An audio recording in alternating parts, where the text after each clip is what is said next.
सीढ़ियां उन्हें मुबारक हो जिन्हें छत तक जाना है। सीढ़ियां उन्हें मुबारक हो जिन्हें छत तक जाना है। मेरी तो मंजिल है आसमां, सीढ़ियां खुद ही बनाना है। नमस्कार दोस्तों, मैं हूं शमशेर श्रीवास्तव और आप देख रहे हैं mastermind academy official YouTube channel. तो आज के इस सेशन में हम आपके लिए लेकर के आए हैं बिहार बोर्ड क्लास 10th यानी मैट्रिक जिसे कहते हैं। बिहार बोर्ड क्लास 10th का जो 2023 में एग्जाम होने वाला है, ठीक है, उसमें मैथ्स के पेपर आते हैं। आप सभी जानते हैं मैथ्स के 100 नंबर के पेपर आते हैं, ठीक है। उस 100 नंबर के पेपर में ऑब्जेक्टिव क्वेश्चंस का बहुत ही अहम रोल होता है, यानी बहुत ही इंपॉर्टेंस होता है ऑब्जेक्टिव क्वेश्चंस का, क्योंकि इसमें लगभग 50% क्वेश्चंस ऑब्जेक्टिव होते हैं जो आपको सॉल्व करना होता है और बहुत ही कम समय में उसे सॉल्व करना होता है, क्योंकि पहले आप उसको सॉल्व कर लेते हैं, आपका ओवर से जमा हो जाता है, उसके बाद जो है सो आपका सब्जेक्टिव पेपर मिलता है। तो याद रखिएगा, बहुत ही जरूरी है आपके एग्जाम में सॉल्व करना। तो आज हम इस वीडियो में आपके लिए एक नया सीरीज स्टार्ट कर रहे हैं जो बिहार बोर्ड जो 2023 में एग्जाम होने वाला है 10th का, उसके लिए एक बहुत ही महत्वपूर्ण गाइड आता है। एमबीडी गाइड है। उसमें जितने सारे ऑब्जेक्टिव क्वेश्चंस हैं जो आपके प्रीवियस ईयर एग्जाम में पूछे गए हैं, उन सारे क्वेश्चंस को इस गाइड ने उसमें अपने चैप्टर में शामिल किया है। तो उसी गाइड के चैप्टर वाइज सॉल्यूशन हम करेंगे सारे ऑब्जेक्टिव क्वेश्चंस का। तो आई होप ये वीडियो आपके लिए हेल्पफुल होगा, आपके लिए बहुत ही मदद साबित होगा आपके एग्जाम के लिए। तो आप पूरे वीडियो को अच्छे से देखिएगा, एक एक क्वेश्चन को समझने का प्रयास कीजिएगा और आपको वीडियो कैसा लगता है कमेंट करके हमें जरूर बताइएगा और अपने दोस्तों में शेयर कर दीजिएगा, सभी को बता दीजिएगा ताकि सब पढ़े सब बढ़े। अगर आपने अभी तक चैनल को सब्सक्राइब नहीं किया है तो चैनल को सब्सक्राइब कर दे। तो याद रखिएगा एमबीडी बुक का ये ऑब्जेक्टिव है, ठीक है, ये आपको याद रखना है। चलिए, एमबीडी बुक का जो मैथ्स का जो ऑब्जेक्टिव है, ठीक है, वो है। तो चलिए स्टार्ट करते हैं आज का सेशन। क्वेश्चन नंबर 1 आपके स्क्रीन पे दिख रहा होगा। क्वेश्चन 1 क्या है कि यदि भाग एल्गोरिथम, तो आप यूक्लिड विभाजन प्रमेय जानते हैं, ठीक है। ये फॉर्मूला होता है a = bq + r, ठीक है, में a की वैल्यू 37 है, यानी इस फॉर्मूला में हम a की जगह पे क्या रख दिए 37 = b की वैल्यू 4 है, ठीक है। और यहाँ क्या होगा इसकी वैल्यू मुझे बताना है और आगे +r होता है, तो r की जगह पे वैल्यू दिया हुआ है आपका 1, क्वेश्चन में दिया हुआ है a की वैल्यू 37, b की वैल्यू 4 और r की वैल्यू 1। मैंने डाल दिया, a की जगह पे क्या डाल दिया 37, b की जगह पे जो 4 दिया था वैल्यू मैंने रख दिया और q की वैल्यू मुझे निकालना है और यहाँ पर 1 है। आप मुझे बताओ यहाँ पर कौन सा ऑप्शन रख दे जो ये 37 बना दे, यानी 9 रखेंगे तो 9 चौक 36 1 37, यानी आंसर यही है, ठीक है। ऑप्शन नंबर ए ही इसका क्या होगा, सही आंसर होगा, क्योंकि यूट्यूब यहाँ पर क्या यही कहता है। क्योंकि अगर आप मान लीजिए अगर 37 था और b का वैल्यू 4 था, 4 इंटू यहाँ पर कुछ भी रखेंगे +1 करेंगे तो वो 37 नहीं आएगा, क्योंकि अगर आप 8 रखते हैं तो 8 चौक 32 1 33 नहीं होगा, 10 रखते थे 10 चौक 40 41 हो जाएगा, नहीं होगा, 7 रखेंगे 7 चौक 28 29 हो जाएगा, नहीं होगा। तो एक ही ऑप्शन है हमारा जो सेटिस्फाई करता है, तो इसलिए इसका सही आंसर क्या हो जाएगा, ऑप्शन नंबर ए एक ही है, जो ऑप्शन नंबर ए इसका क्या है, सही आंसर है, ठीक है, 9। याद रखिएगा ये सही आंसर है बिल्कुल। अगला क्वेश्चन है क्वेश्चन नंबर 2, कह रहा है कि 156 के अभाज्य गुणनखंड में 2 का घातांक क्या है, यानी 2 का घात कितना होगा। तो अभाज्य गुणनखंड आपको निकालने आता होगा, 156 का 2 से निकालेंगे, 2 7 14, 2 8 16, ठीक, 2 से करेंगे क्या आएगा 39। अब इसे हम 3 से करेंगे 13 3 39, तो देख रहे हैं 3 13 ये सब अभाज्य संख्या हो गया। 2 का पावर कितना आया 2, 2 बार 2 आया, 2 का पावर 2 आया। तो आपसे पूछा है कि 156 के अभाज्य गुणनखंड में 2 का घात, तो 2 का घात कितना आ रहा है 2, यानी इसका सही आंसर होगा ऑप्शन नंबर ए, 2 का ए सही है, ठीक है।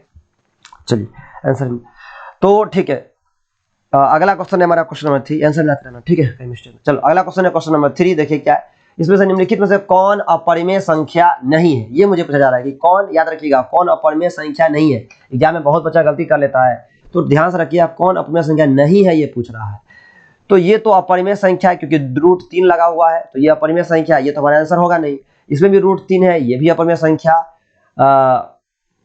ये भी अपरिमेय संख्या है, ठीक है। ये √3/√5 है, इसका भी हम कुछ नहीं कर सकते, ये भी अपरिमेय संख्या। और हमें पूछा है कि अपरिमेय संख्या कौन नहीं है, तो ये डी नहीं। अब ये डी कैसे नहीं है, अब सही तो आंसर डी होगा, कैसे नहीं है तो देखिए, अगर यहाँ पर √12 है और नीचे में √3 है, तो आप ऊपर नीचे दोनों रूट है तो इसको हम रूट में 12/3 लिख सकते हो। 3 चौक के 12 काटेंगे आप, नीचे में कुछ नहीं बचेगा, √4 बच जाएगा, ठीक है। नीचे 1 बचा, 1 का वर्गमूल 1 ही होता है, तो 4 का वर्गमूल 2 होता है, जो कि क्या बन गया परिमेय संख्या। तो आपसे क्वेश्चन पूछा गया है कि निम्नलिखित में से कौन अपरिमेय संख्या नहीं है, तो सही आंसर ऑप्शन नंबर डी। अगला क्वेश्चन है क्वेश्चन नंबर 4 आपके स्क्रीन पे, देखिए क्या है। मुझे यहाँ पूछा जा रहा है कि 0.105 का इस रूप में मुझे लिखना है, का P बाई Q का, और Q का फॉर्म होना चाहिए 2n इंटू 5m के रूप में निम्नलिखित कौन सा होगा। तो देखिए 0.105 है, इस पॉइंट को हटा करके हम नीचे में एक पर कितना जीरो लगा सकते हैं, 3। आप इसको कैंसिल कर सकते हैं, कीजिए कैंसिल, क्या होगा, कैंसिल करेंगे तो होगा ये 21 हो जाएगा, और ये हो जाएगा कितना, 21 पंचे 105 होता है, सही है, और ये 200 पंचे, ठीक है। अब तो ये कैंसिल होने वाला है नहीं, तो हम क्या करेंगे, 21/200 का हम करेंगे अभाज्य गुणनखंड, यहाँ पर कर लेते हैं। 200 का करो, अब कितना होगा, 2 से आप करोगे तो कितना होगा, 100 जाएगा, फिर 2 से करोगे 50 जाएगा, फिर 2 से करोगे क्या 25 है नहीं, और फिर 2 से करोगे आप तो कितना जाए, सॉरी 5 से, 5 से 25, 2 तो लगेगा नहीं, 5 से 25, तो क्या आ गया, ये 2 का पावर 3 और 5 का पावर 2 आ गया। तो ये देख रहे हैं ऑप्शन नंबर 20 सही है, 21/2 के पावर 3 गुना 5 के पावर 2, ठीक है। आई होप ये क्वेश्चन समझ में आया होगा, ऑप्शन नंबर 20 क्वेश्चन का सही आंसर है। अगला क्वेश्चन है क्वेश्चन नंबर 5, देखिए निम्नलिखित में कौन परिमेय संख्या है, आपसे आप परिमेय संख्या पूछ लिया, तो भाई ये तो 4√7 आया, 7 जानते हैं अभाज्य संख्या है, इसका हम गुणनखंड निकाल भी नहीं सकते, तो ये तो अपरिमेय संख्या है, ये सही नहीं है।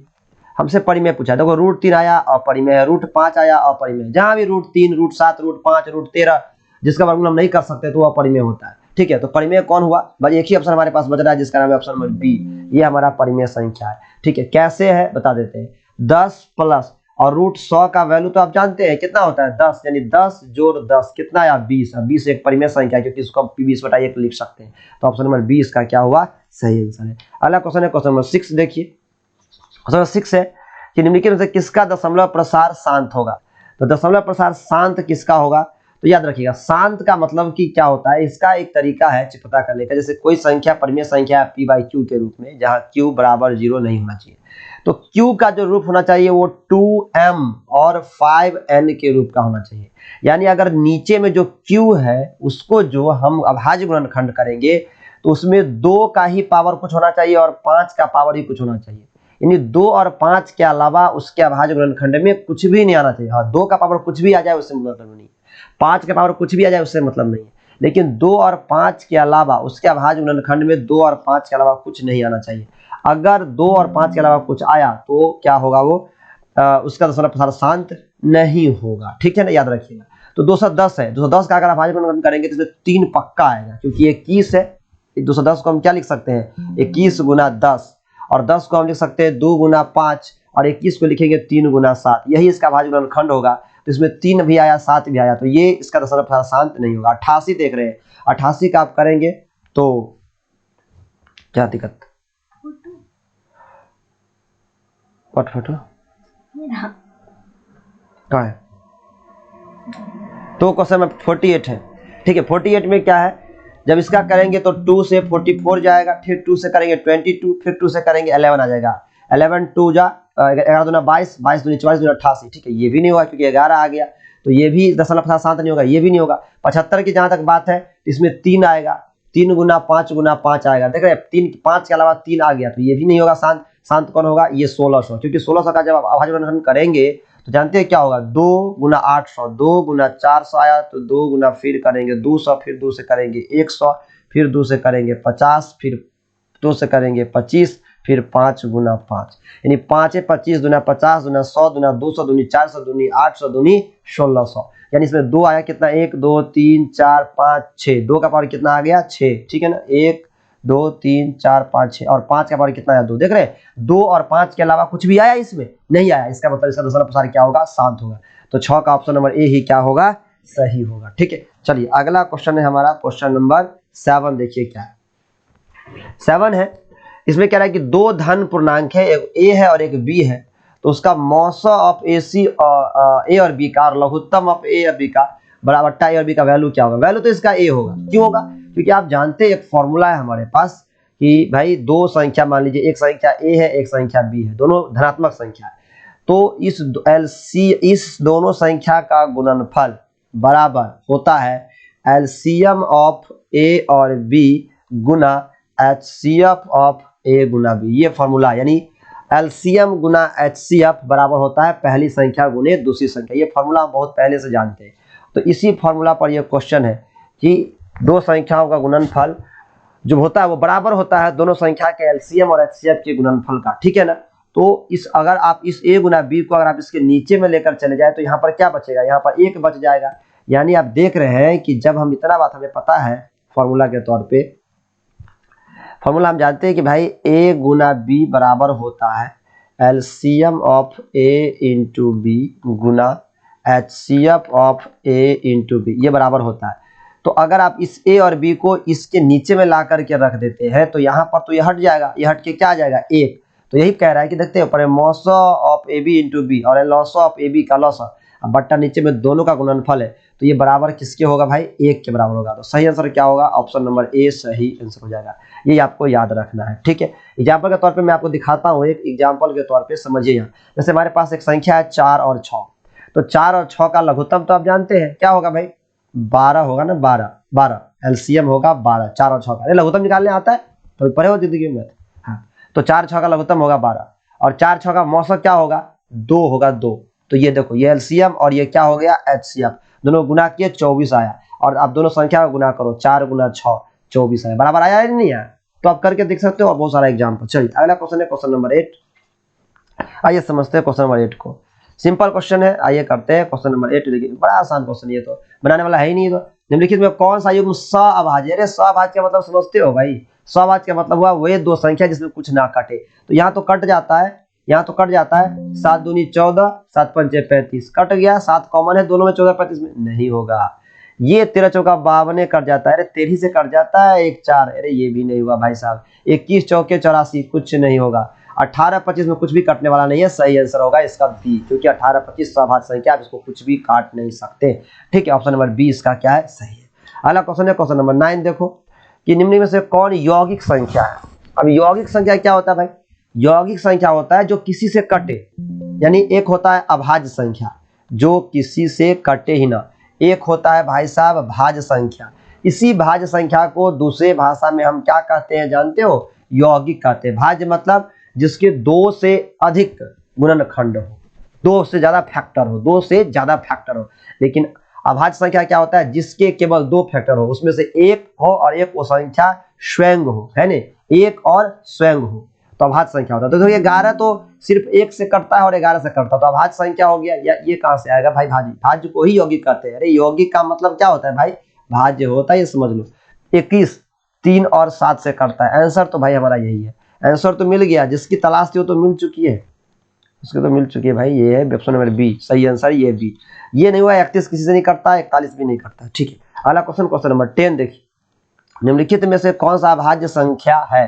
अच्छा अभाज्य पूछ रहा है, तो अभाज्य पूछ रहा है तो 33 तो भाई कटता है 3 से भी, 11 से भी, तो भाज्य चला गया, चलो ये नहीं हुआ। 39 भी कटता है 3 से, 13 से, 1 से, 39 से, तो ये तो भाज्य में चला गया, तो ये भी नहीं हुआ, ये भी नहीं हुआ। 38 को अगर देखो तो ये 2 से कटता है, 19 से कटता है, 1 से कटेगा, 38 से कटेगा, तो ये भी नहीं होगा भाई साहब। 31 जो है वो सिर्फ 1 से कटने वाला है और 31 से कटने वाला है, तो यही हमारा आंसर है 31, ठीक है। ये अभाज्य संख्या है, ऑप्शन नंबर डी इसका सही आंसर हो गया, याद रखना बच्चों।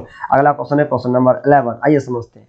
देखो क्या कह रहा है, दो संख्याओं का मौसौ 27 और लौसौ 162, उनमें से एक संख्या 54 दूसरी, अब रे अभी ना फॉर्मूला बताए थे भाई, पहली संख्या गुने दूसरी संख्या बराबर दोनों संख्याओं का एलसीएम गुना दोनों संख्या का एचसीएफ।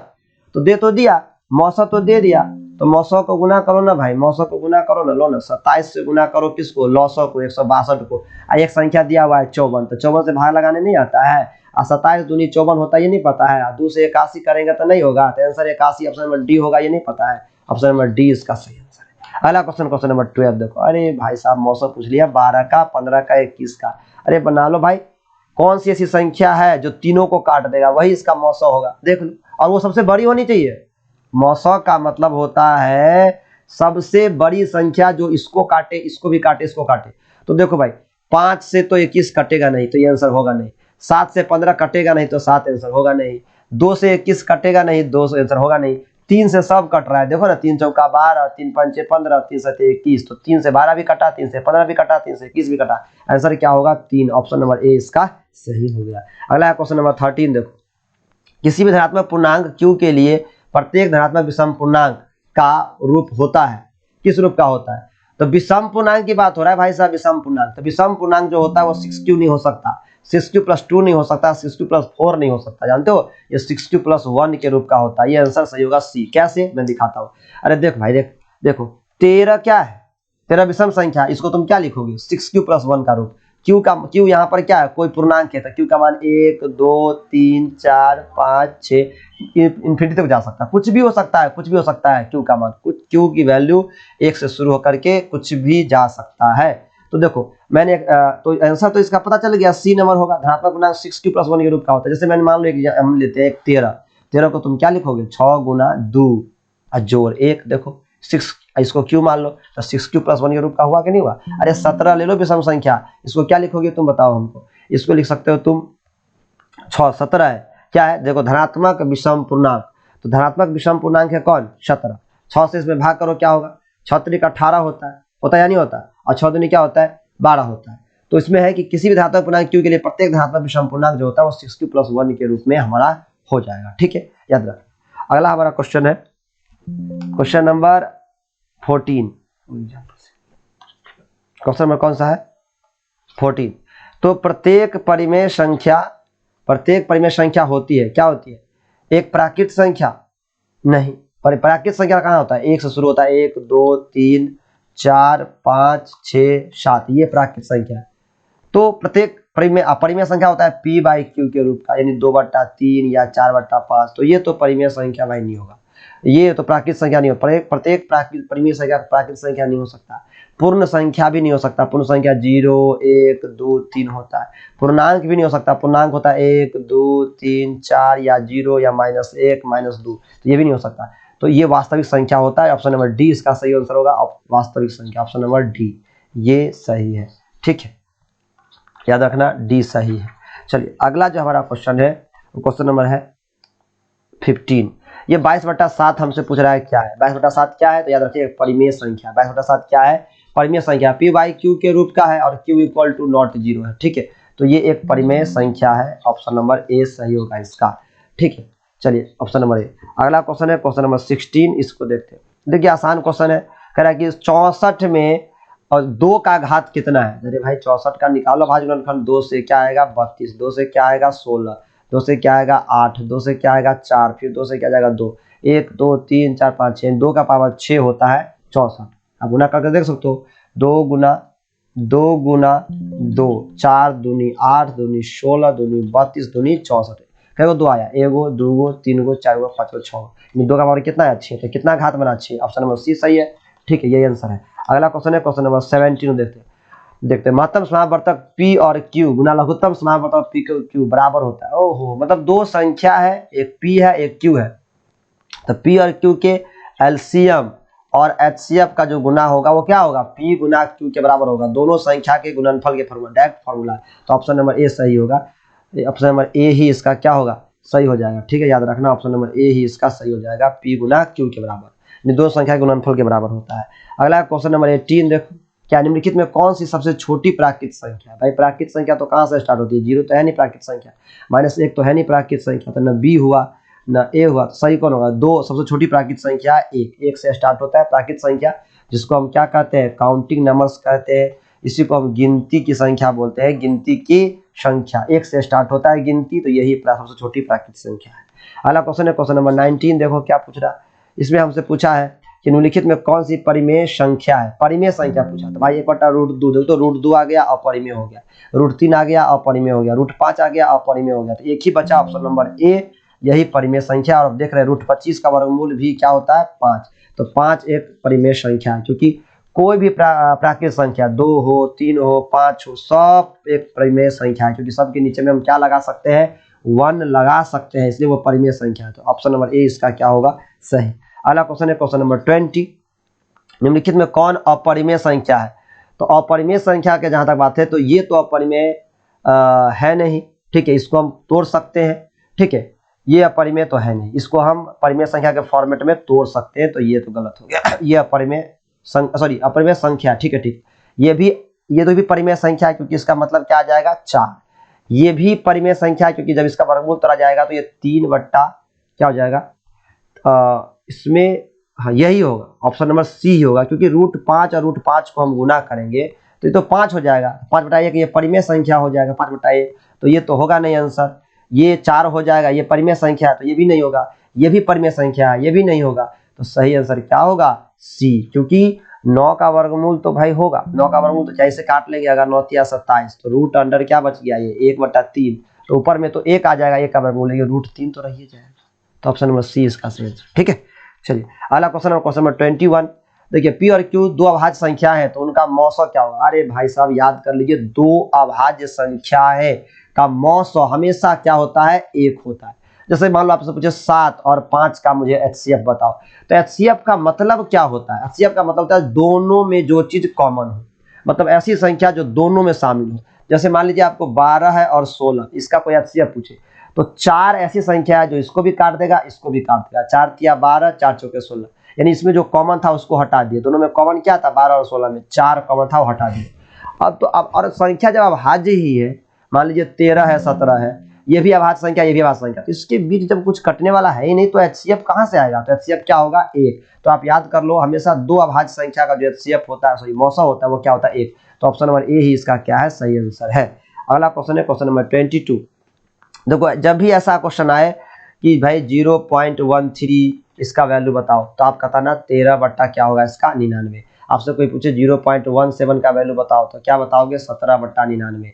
आपसे कोई पूछे 0.11 का बताओ तो कहना 11/99। यानी 2 अंक के बाद दशमलव है ना, तो यहाँ पर 2 और 9 नीचे में बैठा देना, बस हो गया। ठीक है, ऐसा आप इसको समझ लो, ऑब्जेक्टिव क्वेश्चन सॉल्व करना। वैसे इसको लॉग मेथड से हम बनाते हैं, ये 9th क्लास में लॉग मेथड है इसका, आप चाहो तो वहां से जाके सीख सकते हो। वैसे आप हमने आपको ट्रिक बता दिया है। जैसे मान लिया आपसे कोई पूछ दे 0.19 का वैल्यू बताओ भाई, तो क्या करना है? इसको हम करेंगे 19 बटा क्या हो जाएगा? 99 हो जाएगा ना। ठीक है, तो सही आंसर इसका क्या होगा? 0.13 है तो इसका सही आंसर होगा सी, 13/99। ठीक है आंसर, चलिए 13 का सी। अगला क्वेश्चन हमारा है क्वेश्चन नंबर 23। 18 और 72 का मौसा है। क्या बात है, कौन सी ऐसी संख्या है? देखो मौसा हमेशा किसी भी संख्या से छोटी ही होगा, क्योंकि उसको काटना या तो वही होगा और नहीं तो इससे छोटा होगा। 18 और 72 का मौसा निकालना है तो या तो मौसा 18 ही होगा या 18 से छोटा होगा। ठीक है ना, तो आप मुझे बताओ, 72 से तो 18 कटेगा नहीं, तो 18 तथा 72 का, सॉरी 1 मिनट, 18 तथा 72 का मौसा है। ठीक है, मौसा, ठीक है, इसमें 72 तो होगा नहीं, है नहीं। 9 दूना 18, 9 72 है, लेकिन मौसा वो संख्या होता है जो सबसे बड़ी हो। तो 2 से भी 18 72 कटेगा, लेकिन 2 छोटी है, नहीं होगा। 9 से भी कटता है दोनों, 9 72 और 18, 9 भी, लेकिन 9 भी नहीं होगा क्योंकि उससे सबसे बड़ा यहाँ बैठा हुआ है 18। 18 से 18 भी कटा, 18 से 72 भी कटा, तो इसका HCF क्या हुआ? 18। तो ऑप्शन नंबर ए ही इसका क्या होगा? सही आंसर होगा। अगला क्वेश्चन है क्वेश्चन नंबर 24। ये √12 का मुझे क्या करना है? परिमेयकरण गुणांक करना है। यानी परिमेयकरण गुणांक का मतलब जानते हो क्या हुआ? कि √12 में से कौन सी संख्या से गुना करे कि ये क्या बन जाए? परिमेय संख्या। लो भाई, क्या किस चीज से गुना करेंगे तो ये बन जाएगा? तो परिमेयकरण गुणांक, तो अगर आप देखिए, अगर √12 में अगर आप गुना करेंगे √3 से तो कितना होगा? ये कितना हो जाएगा? √12 को √3 से गुना करेंगे तो ये हो जाएगा आपका रूट, गुना अगर कर देंगे तो √36, 12 गुना 3। ठीक है, यहाँ पर करेंगे तो 24, तो ये तो होगा नहीं। यहाँ 72 करेंगे तो होगा नहीं। अगर यहाँ हम गुना करते हैं 12 को √3 को, सॉरी 12 नहीं, एक मिनट, ये 12 है तो √12 है ना, √12 को यहाँ गुना करते, सबको हटा देते हैं, पहले रुक जाइए। ये तो हुआ नहीं हमारा, ये हमारा हुआ नहीं। इस पे डाउ, इसको भी देखते हैं एक बार, पहले आपको समझा देते हैं। ये नहीं होगा, ये नहीं होगा, कौन नहीं होगा, क्यों नहीं होगा, ये देखिए पहले। √12 है ना, उसका 2 गुना √3। ठीक, अब देखिए यहाँ अगर हम गुना करेंगे तो √12 है यहाँ पर, √3 है यहाँ पर। ठीक है, तो कितना हो जाता है? ये √36 हो जाता है। तो √12 का और √3 का। ठीक है, तो अगर इसे गुना करें तो यहाँ पर हमें यहाँ भी हो जाता है, और √12 गुना √3। ठीक, तो यहाँ अगर हम करते हैं तो यहाँ पर हो जाता है हमारा एक मिनट गुना करेंगे तो ठीक है, 12 गुना 3 √36। तो दो ऑप्शन यहाँ पर संभव है। आंसर क्या दिया हुआ है? क्या आंसर है? ये ऑप्शन, ये आंसर होगा। ठीक है, नहीं ये भी हो जाएगा। तो दो ऑप्शन यहाँ पर हमारा सही हो जाता है। ऑप्शन नंबर ए भी सही हो जाएगा, और ऑप्शन नंबर डी, वैसे इसको मल्टीप्लाई अगर हम करेंगे तो नहीं, ऑप्शन ये भी हो सकता है, हो सकता है, दोनों ऑप्शन सही हो सकता है, लेकिन ऑप्शन नंबर ए ज़्यादा हम प्रीफर करेंगे। ठीक है, क्योंकि ऑप्शन ए में सही है। ठीक है, कौन सा? डी क्यों नहीं होगा? कीजिए तो एक बार। √12 को 2 को और √3 को मल्टीप्लाई करेंगे, इसका मल्टीप्लाई होगा ना, 12 गुना √36, 36 का क्या हो जाएगा 6, 6 गुना 2 12 हाथ हो गया। ठीक है, तो ये संभव है हमारा ऑप्शन नंबर ए। चलिए अगला क्वेश्चन है क्वेश्चन नंबर 25। ठीक है, यदि p एक धनात्मक पूर्णांक है तो धनात्मक समपूर्णांक का रूप होगा। p एक धनात्मक पूर्णांक है तो समपूर्णांक का रूप क्या होगा? तो p एक धनात्मक पूर्णांक है तो देखिए कोई मान लो 3 है, अगर 3 में 1 जोड़ेंगे तो क्या आएगा 4, लेकिन 5 में अगर कोई संख्या 4 में 1 जोड़ेंगे तो 5। तो समपूर्णांक का रूप पूछ रहा है, समपूर्णांक का।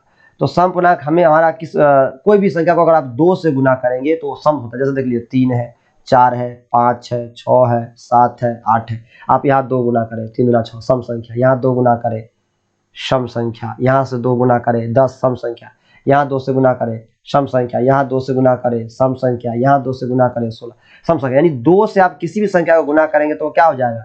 सम संख्या हो जाएगा। तो याद रखिएगा कि यदि p एक धनात्मक पूर्णांक है तो धनात्मक समपूर्णांक का रूप क्या हो जाएगा?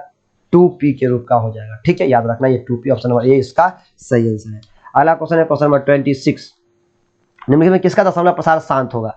तो देखिए 81 का करेंगे तो इसमें 3 आएगा, क्योंकि 3 या 9 या 27 या 81, 3 का पावर 4 होता है। तो जैसे ही 3 आ गया तो ये दशमलव प्रसार शांत नहीं होगा। 41 तो वैसे भी नहीं होने वाला है। 45 का अगर हम करेंगे तो ये 5 गुना 3 गुना 3 होगा, तो 5 के अलावा 3 आ गया, केवल 2 और 5 आएगा तो शांत होगा, ये भी नहीं होगा। 80 का आप करेंगे तो इसमें क्या आएगा? 2 आएगा, 2 आएगा, ठीक है, 2 से काटेंगे 40, 2 से काटेंगे 20, फिर 2 से करेंगे 10, फिर 2 से करेंगे 5, यानी 2 दूनी 4 दूनी 8, यानी 2 का पावर यहाँ पर क्या आएगा? 4 गुना 5, 5 का पावर कितना आया? 1। मतलब 80 में 2 का पावर 4 है और 5 का पावर 1 है, लेकिन 2 और 5 के अलावा तो कुछ नहीं आया ना, तो नहीं कुछ आया, इसका मतलब शांत कौन होगा? डी का। यानी शांत होने के लिए कंडीशन है कि अगर कोई परिमेय संख्या है p/q के रूप का तो q का जो रूप है वो 2m और 5n के रूप का होना चाहिए। ये बात आपको याद रखना, इस रूप का आएगा तो वो शांत होगा। तो एकमात्र डी है, तो डी ही शांत होगा। अगला क्वेश्चन है क्वेश्चन नंबर 27। क्वेश्चन नंबर 27 को समझते हैं। देखिए क्वेश्चन नंबर 27 है कि निम्नलिखित किसका दशमलव प्रसार अशांत है? तो अशांत की अगर आप बात करें तो 121 में देखिए 11 गुना 11 है, तो ये देखने से लग रहा है क्या है? अशांत होगा। 80 में केवल 2 का पावर 4 आएगा और 5 आएगा।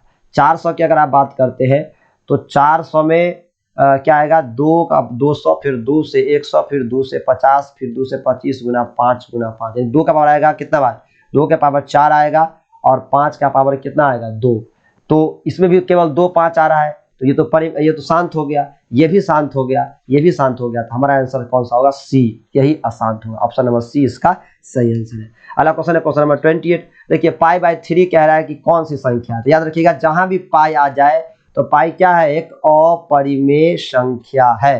तो पाई अपरिमेय संख्या, लेकिन पाई का जो वैल्यू होता है 22/7 ये परिमेय संख्या होता है। ये आप हमेशा याद रखिएगा कि पाई का जो वैल्यू होता है 22/7 वो परिमेय है, जबकि पाई एक अपरिमेय संख्या है। ठीक है, तो चलिए यह अपरिमेय संख्या ऑप्शन नंबर 20 का सही आंसर है।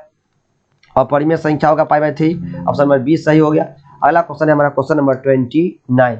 अब देखिए क्वेश्चन नंबर 29 में 144 के अभाज्य गुणनखंड में 2 का घात आपसे पूछ रहा है। फिर वही काम 144 का अभाज्य गुणनखंड कर लो भाई।